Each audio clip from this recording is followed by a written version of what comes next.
గురు ఈ రోజు ఆ పక్క ఊరు వాళ్ళు వచ్చారు. తిప్పి తిప్పి కొట్టే గురు కొట్టండి కొట్టరా కుక్క తిన్నట్టు తింటా ఉంటాం. కొట్టుకులా కొట్టుకురు ఉచ్చ పోసుకుని వచ్చే వారం నుంచి మేచికి రావడం వగ్గాలి. ఓకేనా ఒరే ఎంత మంది ఉంటారు వాళ్ళ వాళ్ళకి? 6 ఉంటారు. 4 5 ఐదుగురేవా? 6 ఉంటారు. 6 వాడతారా? ఇంకొకటికి ఎవరికైనా తీసుకుందాం. ఎంత పెద్ద సాటర్ వచ్చిన బ్లాక్ కాళ్ళతో మూసే ఇలా పల్టీ కొట్టి ఇలా బ్లాపే ముట్టది కొట్టి ఇచ్చేస్తావు. సరేనా? ఏది మరణం రాత్రి వెళ్ళి డోంకెట్ తాగడం కాదు.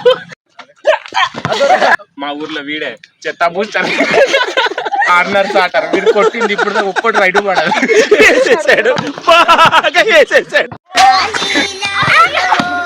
నీ బొందరా నీ బొంద చంపేస్తావరా? ఒరే ఎంత పోయిద్రా మీది? మాది 200 పోయింది. నా దగ్గర లేదనా? ఒరే ఎలాగరా వాళ్ళ మేచ్ అడుగుతున్నా డబ్బులు ఇవ్వండి. మొత్తం పోగొడేసాడు వాడు కొట్టాడు కొడేసాడు. ఒరే 100 రూపాయలు ఇస్తే 100 రూపాయలు తీసుకొని రా. మేచ్ డబ్బులు లేదు నవ్వకూడదు. ఇది వీళ్ళు ఎవరు డబ్బులు లేదు అంటారు. తీయండి డబ్బులు తీయండి వల్ల కాలేదు. పోయింది మేచ్ పోయింది. అయినా పర్లేదు అదే కొట్టినారు. ఈరా డబ్బులు ఇచ్చాయి. ఇలాంటి టీంతో మేము వాలీబాల్ ఆడతాం.